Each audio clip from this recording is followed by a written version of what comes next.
खंडगिरी थाना मुख्य अभियुक्त शिवा प्रधान को गिरफ करुच्ची। गिरफ पर एबे थाना भीतर रखी पचरा उचरा करुच्ची। अक्टोबर 13 रे एम्स कर्मचारी सुधांशु खुंटिया को जो भाव गुली करी हत्या कराइला ताहा आपण समस्त जानिथिबे। किंतु बड़ प्रश्न आसुतिला कुआडे गले मुख्य अभियुक्त शिवा प्रधान।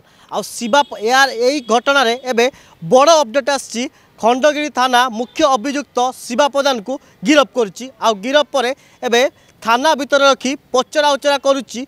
पाखर जहाँ आम सूचना अनुसार पाखर एक बंदूक मिली।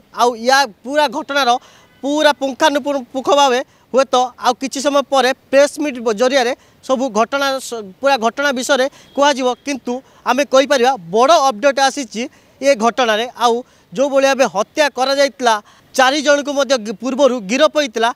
एवं मुख्य अभियुक्त शिवा प्रधान गिरफ होती। आग को कौन रोचे कौन कार्यानुष्ठान नब ताहा देखा बाकी रहा। भुवनेश्वर वीडियो जर्नलिस्ट देवाशीष हरे कृष्णगिरी प्रतिदिन टीवी। बेक पिठी अंटा आंठू आदि समस्त दरजर एकमात्र तैल श्री संजीवनी पेन रिलीफ ऑयल। श्री संजीवनी लगैले जमा बिंदीवनी।